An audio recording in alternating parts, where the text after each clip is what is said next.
마가복음 1장 40절부터 45절입니다. 마가복음 1장 40절부터 45절 펴시고요. 효행복 펴시고 먼저 우리 말씀 본문을 같이 읽겠습니다. 다 찾으신 것 같은데요. 한 목소리로 봉독합니다. 한 문둥병자가 예수께 와서 꿇어 엎드려 간구하여 가로되 원하시면 저를 깨끗게 하실 수 있나이다. 예수께서 민망히 여기사 손을 내밀어 저에게 대시며 가라사대 내가 원하노니 깨끗함을 받으라 하신대 곧 문둥병이 그 사람에게서 떠나가고 깨끗하여 진지라. 엄히 경계하사 곧 보내시며 가라사대 삼가 아무에게 아무 말도 하지 말고 가서 내 몸을 제사장에게 보이고 내 깨끗게 됨을 인하여 모세에 명한 것을 드려 저희에게 증거하라 하셨더니 그러나 그 사람이 나가서 이 일을 많이 전파하여 널리 퍼지게 하니 그러므로 예수께서 다시는 드러나게 동네에 들어가지 못하시고 오직 바깥 한적한 곳에 계셨으나 사방에서 그에게로 나아오더라. 아멘. 효행복 펴시죠. 단장의 손짓입니다. 단장의 손짓이라는 제목이에요. 단장의 미아리 고기 할 때 그 단장입니다. 단장의 손짓. 효행복 펴시고요. 음성 듣기 첫 번째 단락이 꽤 깁니다. 우리 같이 그래도 쭉 읽겠습니다. 예수님은 쉬지 않고 전도하시며 귀신을 내어 쫓으셨습니다. 어느 날 한 문둥병자가 예수님께 나와 무릎을 꿇고 간청합니다. 원하시면 저를 깨끗게 하실 수 있나이다. 이에 예수님께서 못내 불쌍히 여기시고 안타까운 마음으로 손을 내밀어 그에게 대시며 내가 원하노니 깨끗함을 받으라 말씀하시니 즉시 문둥병이 깨끗이 사라졌고 그의 살깔은 보드랍고 온전해졌습니다. 그 당시 문둥병자는 부정한 자로서 접촉 금지의 사람이었습니다. 전염이 되는 난치병이기도 하였으나 저주와 관련된 병입니다. 문둥병자들은 집 밖으로 나갈 수 없었습니다. 당시 치료약이 없었고 그 원인도 발견하기 어려웠기 때문에 격리시켜야 할 무리였습니다. 그들은 병의 고통으로 아프기도 했지만 부정한 사람이기에 사랑하는 사람들과도 떨어져 살아야 되는 아픔도 함께 있었습니다. 그런 문둥병자가 예수님께 간절함으로 나타난 것입니다. 그가 다가옵니다. 그가 간청합니다. 그가 무릎을 꿇습니다. 예수님은 부정한 자가 다가올 때 뒷걸음치지 않으셨습니다. 예수님은 다가오는 이를 밀어내지 않으셨습니다. 손을 내밀어 대셨습니다. 불쌍히 여기는 마음, 아픈 마음만이 가능한 일입니다. 예수님은 기꺼이 그의 병을 고쳐주셨습니다. 아멘. 다른 어떤 때보다 오늘 이 본문이 우리 지금 이 시절 특별합니다. 그리고 오늘 이 본문이 우리에게 도전이 되는 본문입니다. 문둥병자를 고치셔요. 문둥병자를 고치시죠. 문둥병자는 접촉 금지의 사람들입니다. 만지면 안 돼요. 그러니 사람들과 만지면 안 될 뿐만 아니라 모세 율법에서는요, 그 광야에서는요, 진 밖으로 나가야 돼요. 진 안이라고 그래가지고 그렇게 또 좋은 세상은 아니죠. 어차피 광야니까요. 광야에 살아가면서도 그래도 함께 텐트를 치고 천막을 치고 사람들이 이렇게 진을 이루고서 살았어요. 그런데 문둥병이 걸린 사람들은 제사장한테 갑니다. 아무나 하는 거는 아니에요. 제사장이 보면서 여러 가지 징후들을 살핀 후에요, 문둥병자라는 게 판명이 나면 어떻게 진 밖으로 나가야 됩니다. 진 밖으로 나갔다가 이 사람이 나아지면 다시 제사장이 확인을 해요. 그리고 나서 들어옵니다. 들어올 때도 그냥 들어오는 건 아니에요. 우리 지금식으로 격리의 시간들이 좀 있어요. 하나님 앞에 나와서 예배하고 하나님 앞에 정결하게 하는 시간들, 따지고 보면 그게 격리의 시간이죠. 조금 징후를 더 보는 시간들입니다. 그리고 나서야 진 안으로 들어오게 했던 게 모세의 율법입니다. 문둥병자는 접촉 금지의 사람들이에요. 이 사람 적어도 지금은 문둥병이라고 불려지는 병을 한센병이라고 하면서, 왜냐하면 문둥병 그러면 너무 감정적인 게 많이 붙어있기 때문에 그렇습니다. 그래서 문둥병이라는 말을 요새는 쓰지 않아요. 성경 안에만 좀 남아 있습니다. 한센병이라고 이름을 바꿔서 부르지만 그렇다고 해서 한센병 걸렸다라는 게 그것도 또 아무것도 아닌 것도 아니에요. 그러니까 문둥병이라는 의미가 너무 과거에 아주 천형 내지는 저주받은 사람, 그렇게 붙어있는 말들이 너무 심각했기 때문에 지금은 잘 쓰지는 않습니다. 그래서 교회에서 문둥병이라는 거 말하는 게 좀 어렵고요. 하지만 성경에 그냥 문둥병이라는 말이 있으니 그 말을 씁니다. 그 말을 쓰지만 뭐 저주의 의미로, 누구보다도 성도들은 이 말을 저주의 의미로 쓰지는 않습니다. 그것에 대해서 우리 구역장님들도 그냥 알고는 계셔야 돼요. 문둥병이라는 말을 쓰지만 뭐 소경이라는 말, 맹인이라는 말, 안진뱅이라는 말, 사실은 다들 피하고 싶어하는 말이에요. 근데 사람들이 그 말을 피한다고 하면서 사실은 여전히 그 마음 가운데는 뭐 얕잡아 보는 마음이나 아니면 천시하는 마음, 아니면 격리시키려는 마음이 있는 것, 그것들 그대로 놔둔 채로 말만 바꾼다고 되는 것은 아닙니다.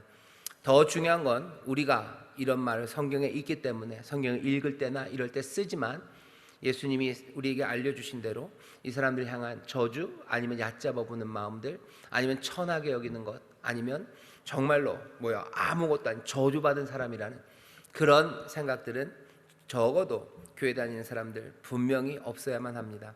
자, 문둥병자는 하지만 접촉 금지의 사람이에요. 문둥병은 그 당시에는 감염된다고 생각했습니다. 전염병이었어요. 그리고 또 그 당시만 해도 문둥병은 저주받은 사람, 저주가 임하였기 때문에 문둥병이 걸렸다고 생각합니다. 그러니 접촉 금지예요. 만질 수 없습니다. 그래서 이 사람들은 문둥병으로 아픈 것뿐만 아니라, 병으로 아픈 것뿐만 아니라 격리되는 아픔을 가진 사람들이 이 사람들입니다. 너무 비슷하죠? 요즘 코로나 때문에 일어나는 일이 딱 이렇습니다. 먼저는 문둥병이 자기 몸이 아픈 것처럼 이 코로나로 사람들 걸리신 분들이 아파요. 뭐 무증상으로 지나가시는 분들도 있지만 아픈 사람들은 아픕니다. 그리고 꽤나 젊은 사람들 중에서도 심각하게 아파지는 사람들이 있습니다. 분명히 그 아픔이 있어요. 하지만 그 아픔만이 아니라 이건 격리의 아픔이 있어요. 코로나 걸린 사람들을 우리가 누구도 세상이 저주받았다고 안 그래요. 질병관리본부에서 저주받았다고 그러나요? 아니요. 신문에서 저주받았다고 그러나요? 아니요. 저주받았다고 안 합니다. 하지만 하는 행태들을 보면요, 거의 비슷합니다. 확진자 나온 사람들, 확진 나온 사람들이 우리 주변에, 여러분들 주변에는 어떻게들 계셔요? 저도 얘기를 좀 들어보면 아는 사람 정도가 걸리셔서 많이 아프다는 이야기를 좀 들어봤어요. 아마 여기 구역장님들 중에서도 아는 지인, 아니면 지인의 지인, 우리나라는 늘 그렇죠. 3다리만 건너면 다 알아요. 아마 확진자 진짜로 걸리신 분들이 어떻게 금방 연결이 될 겁니다. 그분들 아프신 분들이 있어요. 하지만 그 아픔보다 훨씬 더 큰 건요, 그냥 그 양반들의 삶 자체가요, 완전히 저주받은 사람처럼 그렇게 매도당하고요, 그리고 힘들어합니다. 조용히 지나간 사람들도 있어요. 하지만 아닌 사람들이 있어요. 그런 이야기들이 이제 슬슬 나옵니다. 특별히 초기에 식당 같은 거 하시다가 감염되신 분들이 계셔요. 그 식당 문 닫아요. 문 닫고 계속해서 아직도 사람들은 이상하게 보면서 지나가요. 그 식당 거기 가면 감염될 것처럼 멀리 돌아가기도 합니다. 동선을 다 말해요. 사실은 그건 과학적이지도 않아요. 왜? 코로나 바이러스가 얼마나 오래 사는지에 대해서 진짜로 그 양반이 그냥 코로나로 여기다가 발라 놓으셨어도요, 그냥 하루 이틀 지나면 없어지는 거예요. 아니, 그냥 소독하고 닦으면요, 그냥 순식간이랍니다. 1시간 안에, 1시간도 안 걸린대요. 그냥 닦는 순간 다 그것들은 사라져요. 그런데도 불구하고 사람들은 뭡니까? 사람들은 거기에 대한 두려움, 저주, 그런 것들을 가져요. 이게 회사에서 확진자가 하나 나와요. 회사에서 확진자가 나면 그 사람 아파요. 아픈 걸로만 끝입니까? 아니에요. 그것 때문에 회사 다니는 사람들, 그 회사 사람들 일 못해요. 그러면 그게 가만히 놔두지 않죠. 눈짓하고 눈치 주고 어렵게 만듭니다. 교회에서 제가 어제 좀 보니까 수원 중앙침례교회 목사님, 거기 장로님들이 잘하신 것 중에 하나인데, 그 한 가족이 확진이 된 거죠. 남편이, 교회 잘 안 다니시는 남편이 확진이 되고, 그 다음에 아내와 딸이 확진이 됐어요. 셋이 확진됐어요. 수원 중앙침례교회는 적어도 이 가족이 어딘지는 얘기를 안 해요. 누군지는 말 안 하고, 또 주일날 예배 드릴 때, 아니면 또 수요일날 예배 드릴 때 어디서 예배 드렸다는 것도 말하진 않았대요. 왜? 누군지 알려지면 너무 힘든 거예요. 그런데 모르겠습니다. 제가 거기 상황을 잘 모르니까 아마 어쩌면 아는 사람들은 벌써 다 알 거예요. 알고서 가려주려고 그러나요? 아니요. 알고서 다 은근하게 노출해요. 모르겠습니다. 수원중앙침례교회 성도들이 서로를 사랑하는 마음으로 자기가 알아도 그것들을 다 잘 감춰주고 있는지 아니면 잘 싸매주고 있는지는 모르겠어요. 그랬으면 좋겠습니다.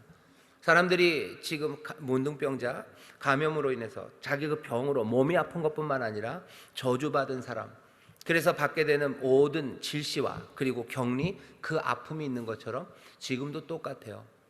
여기에 대해서 예수님은 민망히 여깁니다. 어떤 성경을 보면 angry예요. 그냥 분노하셔요. 아픈 것도 악한 일이에요. 아픈 게 선이 절대 아닙니다. 예, 악이죠. 하지만 거기에서 파생되는 온갖 격리와 그리고 저주의 눈초리들, 그건 또 악합니다. 예수님 거기에 대해서 민망히 여기시고 거기에 대해서 분노하셔요. 제 생각에는 지금 우리나라뿐만 아니라, 아니요, 다른 나라들은 어떻게 되는지 잘 모르겠어요. 제가 뭐 다른 나라 상황들까지 알 수 없으니까요. 하지만 우리나라에서 벌어지고 있는 일들을 보면 환자로 감염병에 걸려서 그것 때문에 아픈 아픔들, 그래서 숨쉬기 어렵고, 그리고 또 어떤 분들은 정말로 생사를 왔다 갔다 할 정도로 산소호흡기를 끼는 그 아픔, 그것보다 사람들에게서 받는 질시들, 그 사람들의 눈총들, 그게 훨씬 더 아픕니다. 그게 훨씬 더 어려워요. 뭐 누가 어디다 쓴 걸로 봤더라고요. 내가 걸렸다고, 하늘이 무너지는 것 같았다고. 그 일 있고 나서 내 가족들이 당하는 어려움들, 내 주변 사람들이 나를 향해서 하는 그 이야기들, 내가 여기서 뭐 치료받고 싶지도 않대요. 뭐 낫고 싶지도 않다고. 내가 이거는 낫겠지만, 이 병에서는 낫겠지만 이 다른 아픔들에서 내가 회복할 수 있을지 모르겠다고. 사람들이 지금 그렇게들 하고 있습니다. 바이러스가, 코로나가 다른 나라는 모르겠어요. 하지만 우리 안에서 코로나가 사람들을 아프게 한 것보다 우리가 우리를 아프게 한 게 훨씬 더 심합니다. 문둥병자는 그런 병이었어요. 접촉 금지의 사람들, 몸이 아픈 것도 심각했죠. 하지만 저주받은 이들로 격리의 아픔이 심각했던 사람입니다. 어떻게 해야 됩니까? 이 아픔의 자리에서 사람들은 뒷걸음쳐요. 그리고 밀어냅니다. 뒷걸음쳐요. 분노병자 오면 당연히 뒷걸음치죠. 그리고 밀어냅니다. 하지만 오늘 본문 보면 예수님은 정반대 일을 해요. 손을 내밀어 그에게 대십니다. 뒷걸음치지 않아요. 밀어내지 않아요. 오히려 내 손을 내밀고요, 손을 댑니다. 도대체 어떤 마음들이 있냐는 거죠. 어떤 마음이냐. 뒷걸음치고 밀어내는 마음과 손 내밀고 손을 대는 마음, 그 마음에는 무슨 차이가 있냐요. 더더군다나 우리에게 이 말씀이 도전이 되는 것은, 나중에도 하겠지만 우리는 예수님을 닮겠다는 사람들이야. 지금 이 시절은요, 어쩌면 여기 있는 이 본문뿐만 아니라 예수님 닮아가는 삶이 뭔지에 대해서 심각하게, 아니면 아주 철저하게 다시 한번 나를 돌아봐야 되는 시간입니다. 내가 이 땅에서 세상을 따라 살아가는 사람인지, 내가 주님을 따라가는 사람인지 아마 극명하게 보여지는 시간이에요. 감염병 그리고 저주, 오늘 이 본문이 딱 그 얘기입니다. 오늘 본문은 굉장히 부담스러워요. 그리고 전에는 1년 전에 이 말씀 읽을 때는 우리가 그렇지 라고 했어요. 하지만 지금은 아니에요. 왜? 내가 매일매일 지금 예수님의 마음인지 아닌지가 그냥 드러나는 시간이 바로 지금이기 때문입니다. 전에는 이런 상황에 놓여진 적이 별로 없었어요. 그러니 그냥 이 말씀이 가볍고 그냥 지나가고 은혜가 되고, 예수님이 이렇게 우리를 사랑하시는구나 라고 얘기해요. 우리를 사랑하시는구나 라고 얘기를 해요. 근데 이제는 여기 있는 이 우리가 문둥병자인 우리가 아니라 예수님 옆에 서 있는 우리가 돼버리는 거예요. 그러면 이 말씀은 훨씬 더 우리의 삶과 영혼을 두드리는 말씀입니다. 상황은 분명해요. 문둥병자, 접촉금지의 사람들, 감염병이고 저주받은 사람들이라고 그랬어요. 격리의 아픔과 아픔에 가득한 사람입니다. 몸도 아프고 마음도 아픈 사람들이요.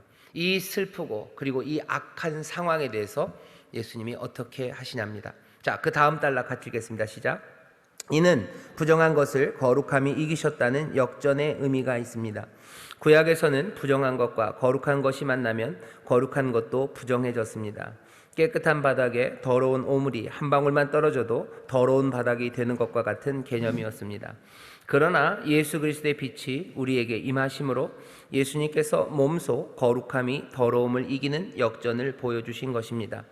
더러운 병이 깨끗이 고쳐졌습니다. 이를 본 구경꾼들은 경악을 금치 못했을 것입니다. 금기된 접촉을 무시하고 당당하게 만지셨고 선포하심으로 부정한 난치병이 치료되는 것을 목격하였으니 얼마나 놀랐겠습니까? 예수님께서는 그 사람에게 율법이 규정하는 모든 것을 행하라 당부하십니다. 또한 결코 추종자들을 모으려는 책략으로 베푸신 은혜가 아니셨기에 기적을 소문내는 걸 원하지 않으셨습니다.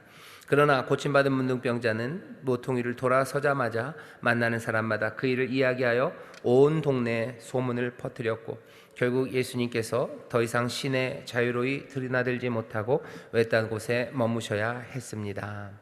자, 세상의 역전입니다. 부정함과 거룩함의 역전이에요. 그리고 죽음과 전염입니다. 죽음과 생명의 전염이에요. 부정한 것과 거룩한 것이 만나면요, 늘 부정한 것이 이기는 세상이에요. 그런 세상입니다. 그렇죠? 뭔가 부정 탔어요. 그럼 버려야 되는 거예요. 뭔가 거룩하고 위대한 것에 부정하고 추한 것들이 만나면 이것들이 전염됩니다. 부정함이 훨씬 세요. 죽음과 생명이 만나면요, 늘 생명이 졌어요. 늘 살고 있었다고 생각하지만 죽음이 찾아오면 그냥 생명은 사그라져 버립니다. 부딪히면 늘 누가 이겨요? 죽음이 이겨요. 그리고 늘 부정함이 이겼어요. 그게 세상이 진행되는 방식이었습니다. 하지만 예수님께서 만들어내시는 하나님 나라의 역전 그리고 복음의 역전은요, 이것들을 뒤집는 거예요. 부정함과 거룩함이 만났을 때 거룩함이 부정함을 이긴다고, 죽음과 생명이 만났을 때 이 죽음 이긴 생명, 부활의 생명은 죽음을 이긴다고. 하나님 나라의 역전입니다. 그리고 복음이 말하는 역전이에요. 이 역전의 일을 지금 하나님 나라 복음, 주 예수 그리스도의 복음, 그 복음이 오늘 우리에게 말하는 겁니다. 우리는 굉장히 지금 두려운 시간 앞에 서 있는 겁니다. 여러분들은 어떻게 생각하십니까? 우리 구역장 여러분들, 부정한 것과 거룩한 것이 만났어요. 그러면 누가 이깁니까? 누가 이깁니까? 이제 것은 부정한 것이 이겼어요. 부정해지는 거죠. 하지만 여기 그 모든 부정을 다 씻으시는 거룩함이 우리 가운데 오는 거예요. 주의 보혈이 우리를 씻습니다. 전에는 반대였어요. 주의 보혈이 우리를 씻는 게 아니고 어쩌면 그 죄와 닿는 것들이 오히려 부정해졌다고 믿었지만 아닙니다. 부정과 죄를 몽땅 다 이겨내는 거룩함이 우리 가운데 임한 것이고 또 죽음을 삼켜버리는 부활의 생명이 우리 가운데 임합니다. 아니 임했습니다. 그것이 하나님 나라의 역전이에요. 복음이 말하는 역전은 바로 그 뒤집혀지는 일, 그 일이 우리가 믿는 복음 하나님 나라입니다. 이건 소문을 낼 만한 일이 맞는 것 같습니다. 하지만 예수님이 그것들을 가로막으셨어요. 하지만 막는다고 막혀지지는 않아요. 이 거룩하고 이 놀라운 역전의 일들은 세상에 퍼져나갈 수밖에 없습니다. 이게 어떻게 해야 될지 여러분들 잘 생각해 보세요. 세상의 악함과 선함이 만납니다. 그러면 여지껏 늘 악함이 이겼어요. 하지만 뭐라고 얘기하셔요? 너희들 악에게 지지 말고 선으로 악을 이기라고 말씀하셔요. 죽음에 지지 말고 부활의 생명으로 이기라고 얘기하셔요. 슬픔을 만나면 늘 기쁨이 졌어요. 하지만 슬픔을 삼켜버리는 주님이 주시는 기쁨으로 그 모든 것들을 삼키라고 말씀하셔요. 우리 마음 가운데 여러분들 마음에 품으셔요. 세상이 이제껏 작동했던 모든 방식들, 그 방식들의 역전이 내가 살아가는 삶이에요. 사람들은 세상은 이런 거다라고 말하는 것에 몽땅 다 뒤집어 넣어지는 거예요. 그것이 우리가 믿는 믿음입니다. 죽음이 생명을 이긴다. 아니, 부활의 생명이 죽음을 이긴다고 말하는 거예요. 너희들 이러면 이렇게 될 거야. 악한 것들 앞에서 비굴해야 되고 세상의 힘 앞에서 무릎 꿇어야 되고 아니요. 몽땅 다 하나님의 나라가 이깁니다. 사람들은 그래요. 정의와 불의가 부딪히면 누가 이깁니까? 누가 이겨요? 말하기 싫어요. 그죠? 담임 목사가 우리를 힘들게 만들어요. 전에는 불의가 이겼던 것 같아요. 아니에요. 정의가 이겨요. 노래를 불렀죠. 정의는 언제나 이긴다. 노래를 불렀지만 그건 그냥 노래일 뿐이에요. 사람들은 늘 의보다는 불의가 이긴다고 생각해 왔어요. 그러니 의로운 사람들이 기뻐할 수 없고요. 늘 그것들을 꺾으면서 살아왔죠. 하지만 하나님의 나라 그리고 복음 주의 능력과 은혜가 우리 가운데 임해서 새 나라가 이제 펼쳐졌다고, 하나님의 나라가 펼쳐졌다고 믿는 사람들은 끝까지 뭐가 이겨요? 의가 이겨요. 선과 악의 싸움은 누가 이겨요? 선이 이겨요. 여기에 대해서 의심합니까? 아니요, 절대 의심하지 않습니다. 근데 세상은 반대로 얘기해요. 이제껏 그렇게 되었다는 거죠. 늘 불의가 의를 이겼다고. 그것 때문에 체념하기도 하고요. 아니면 불의의 편에 서기도 하고, 아니면 의와 불의 그것들을 그냥 몽땅 다 지워버리려고 애를 썼어요. 하지만 우리가 믿는 건 다릅니다.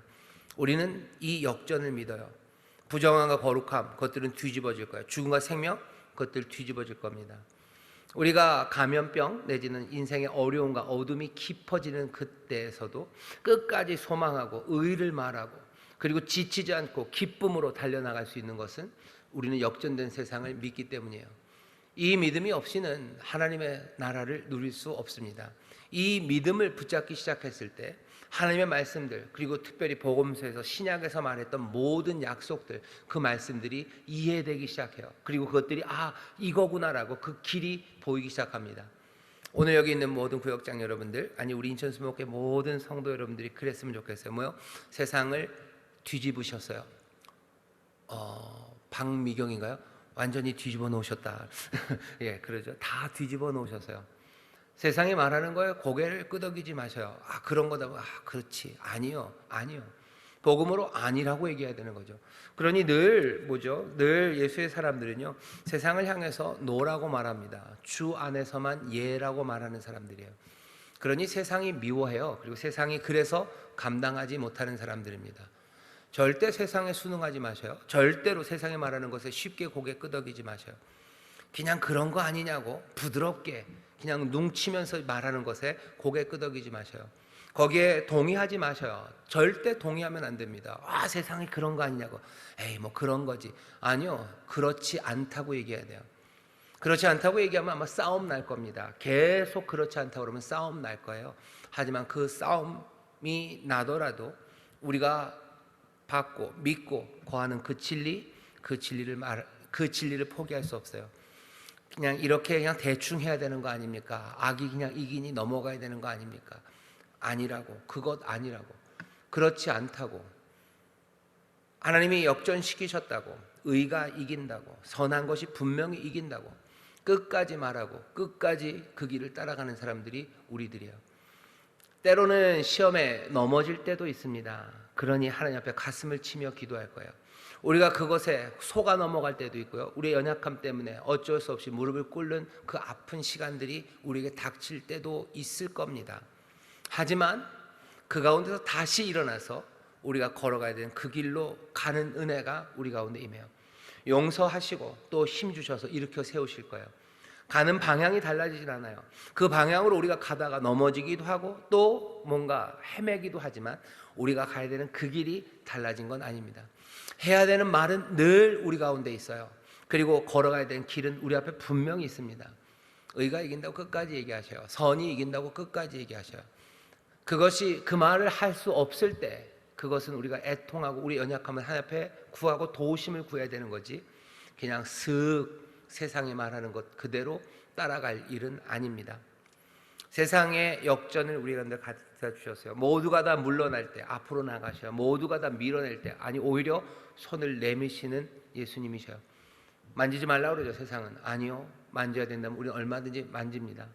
그리고 다 도망가라고 그러죠. 하지만 도망가지 않고 그 길로 나가는 사람들이 있습니다. 혹시라도 도망갔더라도 다시 그 길로 와야 합니다. 그리고 그 길을 다시 가기 시작해야 돼요. 그게 하나님의 나라 그리고 하나님의 자녀 새 생명을 받은 사람들 그 사람들이 살아가는 길입니다. 그 길에 평강이 그리고 그 길에 기쁨이 그리고 그 길에 정말 우리의 삶을 온전하게 하시는 성령의 도우심이 함께합니다. 이 진리를 그리고 이 부르심을 우리 모든 구역장님들 마음에 품으시기를 주의 이름으로 축원합니다. 여러분 제가 하는 얘기를 들으면서 무슨 독립투사 생각하시는 분이 있으실지 몰라요. 비슷합니다. 하지만 꼭 우리를 독립투사로 만주 벌판에 개 타고 달리게 하시는 것은 아니에요. 안 웃으시네요. 그냥 재밌으라고 너무 심각해서. 꼭 독립투사로요. 만주에서 정말로 뭘 해야 되는 것만은 아니에요. 우리를 놓으신 곳이 있어요. 제가 여러분들에게 몽땅 다 민주투사로 저도 무슨 정부와 세계와 무슨 거기에 달려나가서 세상이 아니라고 외쳐야 되는 그 일을 맡기신 이들은 그리로 또 그리로 인도하신 이들은 그 일을 충실하게 해내야 될 겁니다. 하지만 우리를 놓으신 곳이 있어요. 내 가정, 내 구역, 내 교회, 내 이웃 여기에요. 여기서 말하시면 돼요. 내 집에서 얘기하셔요. 집에서 뭐 안 새는 바가지가 밖에서도 안 새요. 집에서도 내가 진리를 말할 수 없고 내가 집에서도 진리를 따라 행할 수 없다면 밖에서는 어떻게 하겠습니까? 집 안에서 의를 얘기하셔요. 집 안에서도 선함이 이긴다고 얘기하셔요. 하나님의 은혜가 우리를 도우신다고 말하는 거예요. 집 안에서 불의한 일들이 있으면 안 됩니다. 집 안에서 부정한 일들 있으면 안 됩니다. 거룩함이 그리고 생명이 죽음을 이길 거예요. 의가 불의를 이길 거예요. 하나님의 선하심이 모든 악함을 이길 거예요. 그러니 집 안에서도요, 여러분들 거룩함과 선함으로 악함을 이기셔야 돼요. 어떻게 이기십니까? 여러분들의 자녀가 여러분들을 심하게 실망시키실 때가 있어요. 심하게 실망시켜요. 그러면 어떻게 해요? 그건 악한 겁니다. 악이죠. 왜 자녀가 부모를 실망시킵니까? 왜 부모의 말이 뭐 그렇게 어긋나는 것도 아닌데 거기에 늘 악다구니를 치고 덤비고 그렇게 합니까? 악한 거예요. 악을 어떻게 해요? 선으로 이기라고 그러는 거예요. 선으로 악을 이긴다. 여기에 지면 안 돼요. 이 부정함이 전에는 악다구니는 결국 악을 쓰게 만들고요. 걔가 그러면 결국 나도 그렇게 모질게밖에 못하겠다라고 얘기해요. 그게 뭐예요? 악이 악으로 전염되는 거예요.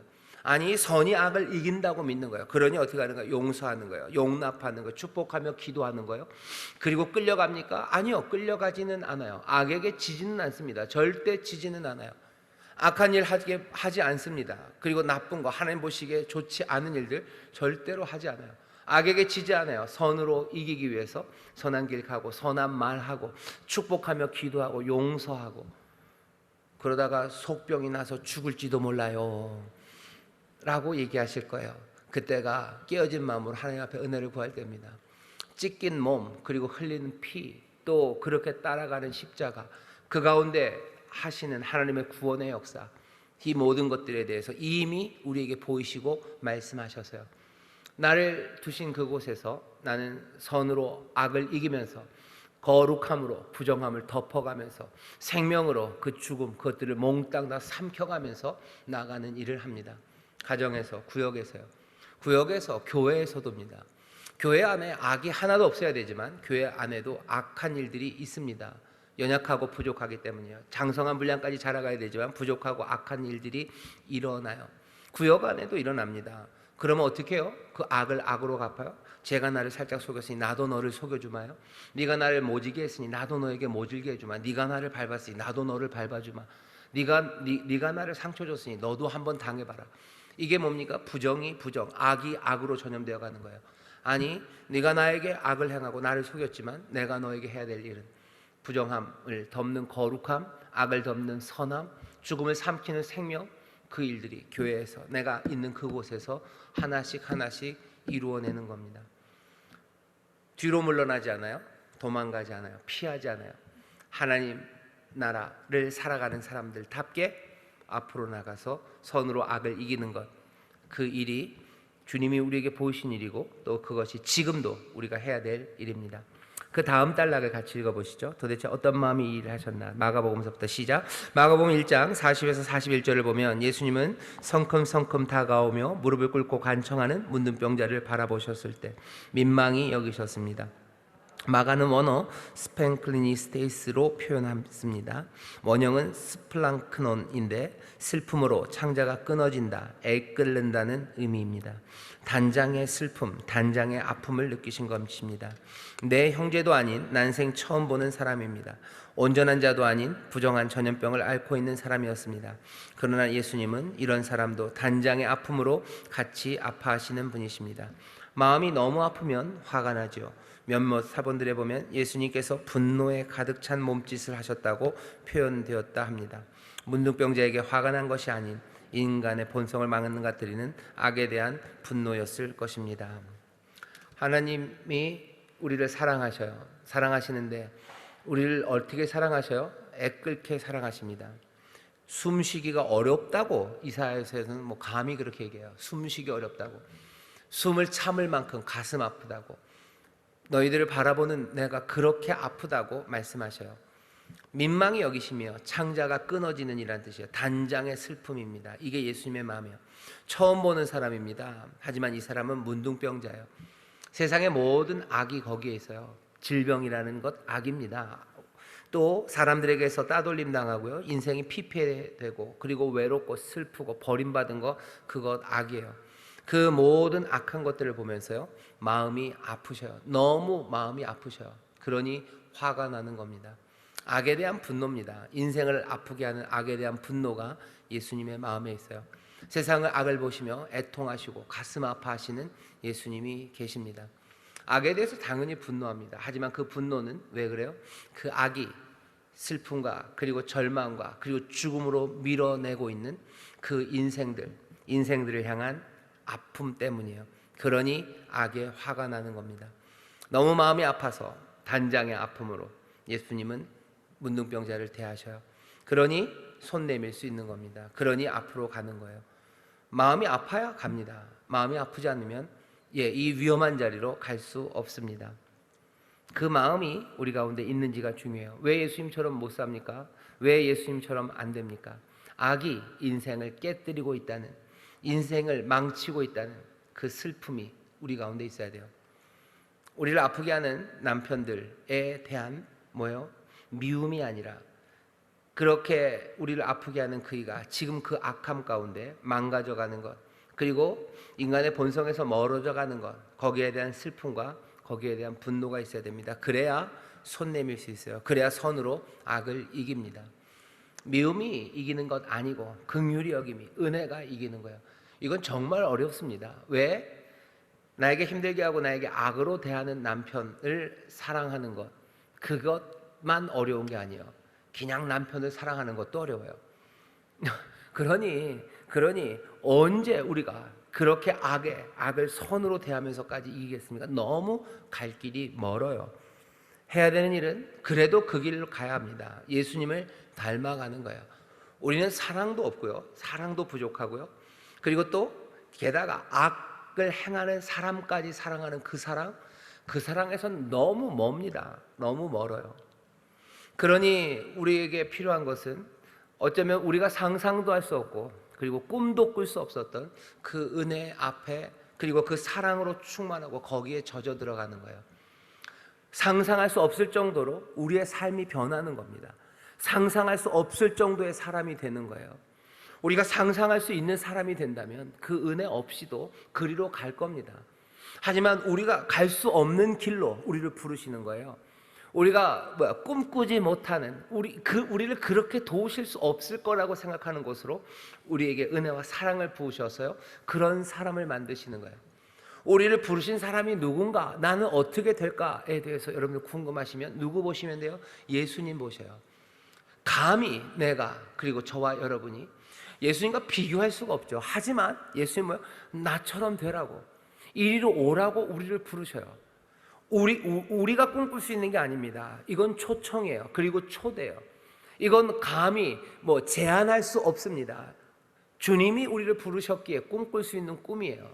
우리는 거기까지 사실은 가고 싶지도 않았어요. 하지만 우리를 그리로 부르신다면, 그리고 그 길을 우리에게 여시고 인도만 하신다면, 그냥 영혼의 혼미한 가운데라도 붙잡아야 되는 바로 그 아름다운 삶이 거기에 있어요.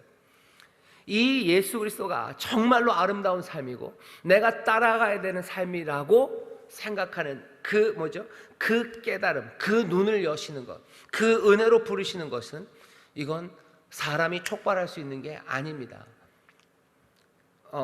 여기에 대해서 쉽게 얘기하는 시스템은 장로교 시스템이에요. 하나님의 은혜로, 그렇죠? 사람의 할 수 있는 게 아니라 구원은 하나님에게 전적으로 달려 있다는 얘기가 딱 여기입니다.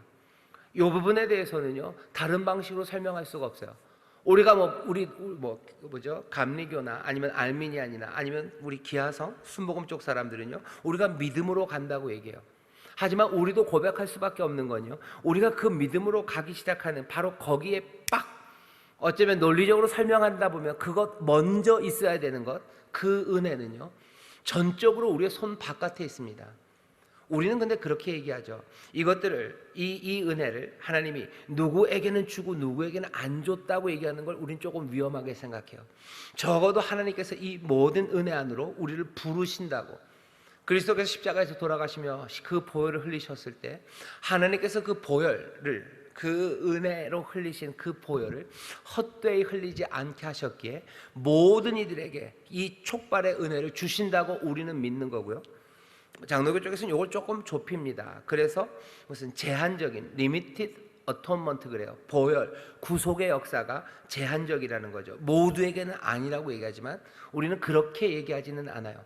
하지만 우리도 부정하지 않는 건 뭐냐면요, 예수 그리스도의 삶, 그 구원의 삶을 향해서 눈을 여시고 정말로 그것들을 사모하게 하시는 그 은혜는 성령을 통해서 하나님이 우리에게 그냥 우리와 전혀 상관없이 주권적으로 부으시는 은혜예요.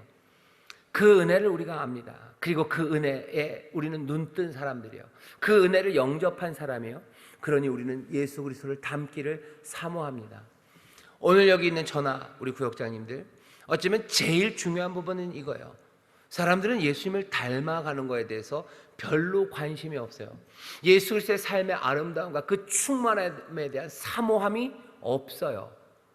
지난주 주일 설교가 사실은 그 내용이었는데요, 예수님을 닮아가고 거기에가 아니고요, 내 삶에서의 안전, 내가 이미 알고 있는 내 삶의 안전, 내 삶의 만족, 이것을 채워주실 분이라고 생각해요. 그러니 눈은 여전히 어디 있는 거예요? 내 것, 이것이 내가 이루어야 될 삶의 목표는 여기에 있어요.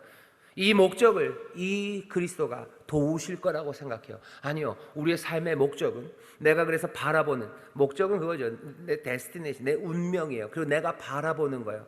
내 삶의 목적, 운명은 여기 내가 만들어 놓은, 어쩌면 세상의 유혹과 아니면 세상이 말하는 것으로 내가 확실하다고 알고 있는 내 만족과 그리고 내 안전이 아니라 내 삶의 가장 거룩하고 그리고 가슴 떨리는 목적은 예수를 닮아간 적이 있다는 걸 아는 사람들이에요.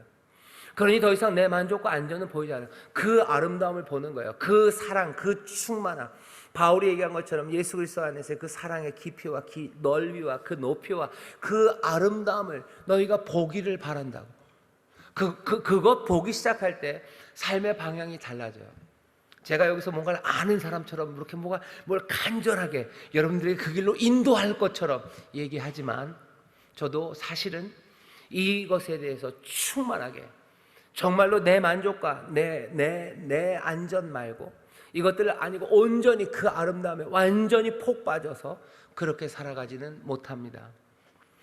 그러니 그냥 제가 여기 원래는 4번에다 예수님을 닮음이라고 썼다가요, 살짝 고쳤어요. 뭐라고요? 닮아감, 그렇게 고쳤어요. 닮아갑니다.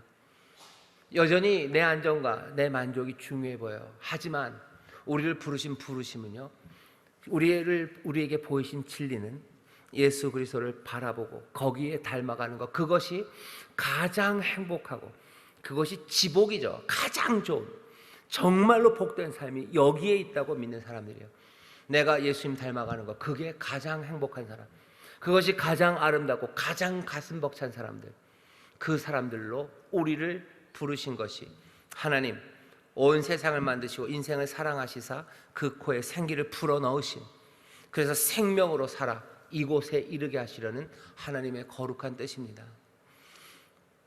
여기에 가지 못했다 해서 이것이 꿈이 아니라고 얘기하지는 마셔요.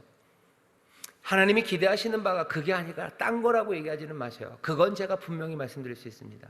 말씀 읽고 또 우리를 부르시고 그리스도를 우리 앞에 보내시고 예수 그리스도 참 하나님과 참 인간이 되셔서 우리 가운데 보이신 그 구원의 길은 인생에 가야 되는 길에 대해서, 우리의 소망에 대해서 분명히 얘기하셔요. 성령이 우리에게 임하셔서 우리로 그 꿈과 그 환상을 보게 합니다. 예수님 닮아간 환상이에요. 그 길에 내 삶의 만족이 있습니다.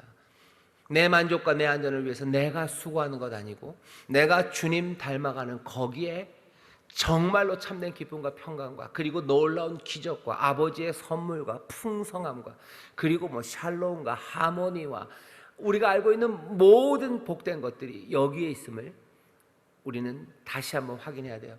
그게 오늘 어쩌면 이 떨리는 말씀, 문둥병자라는 어려운 환경 그 앞에서 우리가 다시 한번 봐야 되는 거고요. 이 코로나로 인하여 삶이 흔들리는 이 시절에 우리의 행복과 우리의 안정과 만족이 어디 있을까? 다른 어떤 때보다도 찾는 이 시기에 우리에게 주신 그 답, 이 답이 변하지 않았어요. 여전히 그 가장 아름다움으로 우리를 이끌고 계셔요. 이 목적이 우리를 이끕니다. 이게 아리스토텔레스 얘기를 하면 여러분들이 싫어하실 텐데, 아리스토텔레스가 얘기하는 건 그런 얘기예요. 이 목적이요, 이 목적인이라고 그래요. 그 코즈예요. 뭔가를 변화시켜가지고 움직이게 하고 행동하게 하는 원인들이 있는데요, 그 원인들 중에 어쩌면 가장 고상한 건 뭐냐면요, 이 목적이라는 거예요. 이 목적인입니다. 그러니까 목적이 코즈가 되는 거예요. 그리스도를 닮아감이라는 그 아름다움이요, 아름다움이 우리를 움직여요. 힘이 움직이는 것 같고, 아니면 우리 앞에 달려있는 무슨 맛있는 고기가 우리를 움직이는 것 같죠. 아니요, 힘이, 그런 것들도 우리를 움직이지만 어쩌면 가장 고상하게 움직이게 하는 것 하나가 그 목적이에요. 그것이 코즈입니다. 나로 움직이게 해요. 가지 못할 곳으로 가게 하고, 내 손을 내밀게 하고요, 만질 수 없는 것들을 만지게 합니다. 내 손을 누가 잡아 끈 게 아니에요. 물리적인 힘이 끈 게 아니에요. 뭐가? 그 목적이 코즈가 돼가지고 나를 움직이게 하는 거예요. 말 안 할 말들 못하게 막는 게 뭐예요? 누가 손으로 내 입을 막을 수 있어요. 그것도 코즈죠. 막죠? 아니요, 이 목적이 내 입을 막아요. 나쁜 말, 험한 말, 악을 악으로 갚는 말 나와야 될 것 같지만, 아니요, 내 입을 막는 원인은 뭐예요? 이 목적이, 이 예수를 닮아감이 내 입을 막아요. 내가 할 수 없는 말이지만, 아니요, 내가 해야 되는 위로의 말과, 내가 의가 이긴다고 어쩌면 끓어오르는 마음으로 해야만 해요. 뭐가 나를 말하게 합니까? 말하게 하는 건 뭐예요? 이 목적이 코즈예요. 이것이 내가 말할 수 없는 말들을 하게 해요. 할 수 없는 일들을 하게 합니다. 놀랍게도 멀리 있는 것 같고, 내 손 잡아채지 않고요, 내 배에 뭘 채워주지 않지만 이 목적이 내 삶을 이끌어 간다고. 심지어 누구도 알아요? 아리스토텔레스도 알아요. 사람들이 알아요. 그러면서도 뭐요? 사실은 그것들을 숨기는 거죠. 숨겨요. 어떻게? 이 목적 말고 사실은 다른 목적이 우리를 이끌어가는 거예요. 내 만족이, 그리고 내 안전이, 아니면 내 부요가, 내 명예가, 아니면 내 쾌락이 목적이 돼버린 거죠. 그래서 사실은 그것들이 내 손을 끌고 가지 않고요, 내 안에 뭔가 폭탄을 심어놓지 않아도요, 그냥 그 목적만으로도 내 삶이 거기를 따라가기 시작하는 겁니다. 역전이라는 건요, 내 인생의 목적에 대한 코즈들, 내가 가고자 하는 그 길이 바뀌는 거예요. 이제는 내가 세상을 따라갔다고 얘기해요. 내가 세상에 무엇이 되었든지 세상을 따라가고, 세상의 목적이었던 내가 이제는 예수 그리스도가 내 삶의 목적이 되었다는 건 그런 얘기입니다. 예수가 내 삶의 목적이에요. 예수님 닮아감, 그 닮아감이 내 삶의 목적이에요. 그것 따라서 내 삶이 움직입니다. 말하는 거, 행하는 거, 내가 어디에 가는 거, 내가 손 내미는 거, 만지는 것, 그 모든 것들이 예수님을 닮아감, 그것이 목적이 되어가는 사람이죠. 오늘 본문을 보면서 이 코로나 시대에 어떻게 닮아갈지 여러분들 생각하셔요. 먼저는 예수님의 마음입니다. 마지막 단락 세 줄을 같이 읽겠습니다. 시작. 우리도 예수님을 따르는 자로서 예수님의 마음을 닮아야 하겠습니다. 우리의 힘으로 할 수 없는 마음입니다. 창자가 끊어지듯 심장이 터지는 듯한 마음은 성령님만이 허락하십니다. 서로 사랑하고 서로 용서하며 불우하고 굶주한 이들을 먹이는 마음입니다. 예수님을 닮아가는데 어떻게 닮아가요? 예수님의 마음을 닮아가셔요. 예수님의 마음입니다. 그 단장의 마음이에요. 이건 성령님이 주시는 겁니다. 우리의 마음을, 완고하고 굳은 마음을 부드러운 마음, 살들로 바꾸신대요. 내 신을 너희에게 두어 너희의 마음을 바꾸겠다고 얘기하셔요. 예수님 닮으려면 그 마음이 있어야 돼요. 성령님 우리에게 그 마음을 주셔요. 예수님의 행동을 닮아가는 겁니다.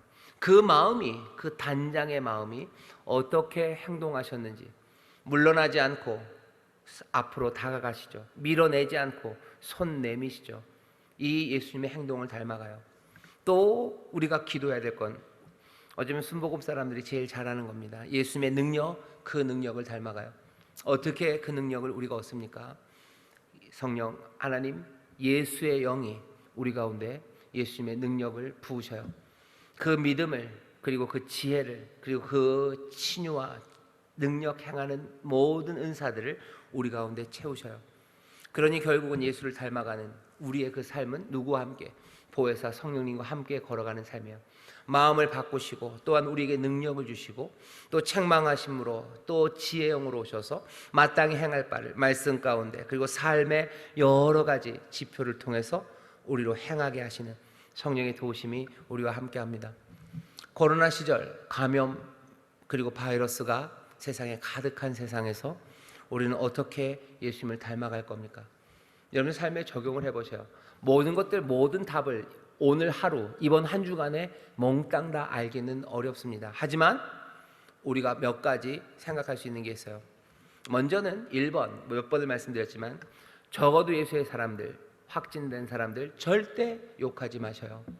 절대 욕하지 마셔요.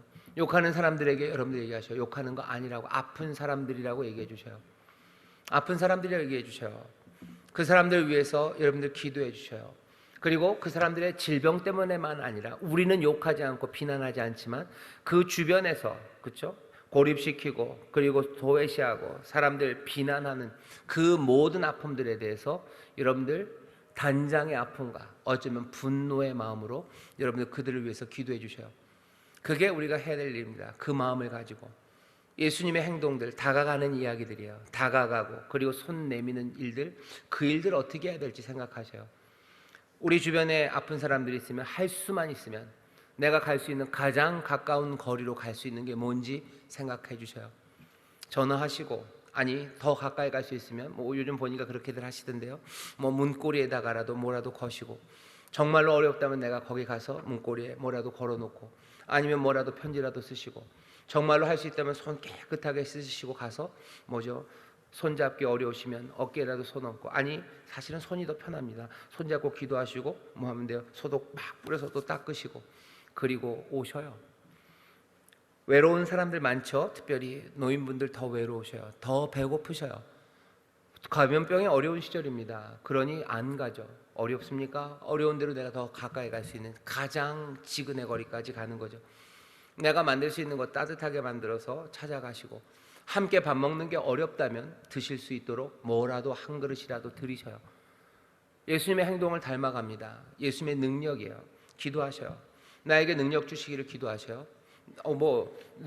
나에게 능력은 나에게 건강 주시기입니다. 나 건강하게 해달라고 기도하셔요. 내가 도울 수 있도록 하나님 나에게 건강 주시기를, 또 뭐 물질이 필요합니까? 물질 주시기를, 또 나에게 하나님 더 많은 재능과 믿음이 있기를 성령님 나를 도우시라고, 그 능력, 예수 그리스도의 그 능력으로 더 사랑으로 일을 하도록 나를 도우시라고, 그렇게 예수님 닮아가는 겁니다. 우리 교회가 여전히 우리 교회 뭐 5가지 해야 되는 일들이 있지요. 거기 보면 5대 비전, 예배, 교제, 교육훈련, 봉사, 전도 이렇게 돼 있어요. 이 일들을 두려움에 물러나지 마시고 해야 되는 최선의 방법들로 여러분들 정말로 성령의 도우신 가운데 앞으로 나아가기를 바랍니다. 단장의 손짓들이 우리 가운데 있어야 돼요. 예수님의 마음을 가진 예수님의 손짓들이 우리 가운데 있어야 됩니다. 저나 여러분들이랑 마찬가지죠. 예수님의 그 마음, 단장의 마음이 있는지, 그 단장의 마음에서 나오는 손짓들이 있는지. 지금 세상은 그 모든 것들을 다 하지 말라는 세상이에요. 그건 세상이 하는 말이고, 우리는 역전을 믿는 사람들이에요. 예수님 닮아가는 단장의 손짓이 우리 가운데 멈출 수 없고요. 그리고 단장의 손짓이 더 분명하게 보일 수밖에 없고요. 그리고 보여야 되는 시절이 지금입니다. 그 일들을 하면 다시 세상은 또 별별 얘기를 다 할 겁니다. 미쳤구나 라고 그럴 거예요. 미쳤구나, 니들이 제정신이 아니구나. 세상이 여러분들 향해서 주님을 닮아가는 그 길에 너희를 향해서 미쳤구나, 제정신이 아니구나 라고 온갖 댓글과 그리고 기사로 여러분들을 욕할 때 여러분들 즐거워하고 기뻐하십시오. 그게 우리가 주님으로부터 듣는 말씀이고, 이 시절 우리가 감당해야 될 그 일입니다. 두려워 마시고 예수님 닮아가는 그 일들이 우리가 해야 되는 일이에요. 그 봐요, 여러분들 오늘 힘들 거라고 그랬죠. 왜냐하면 단장은 늘 그렇습니다. 단장은 늘 그래요.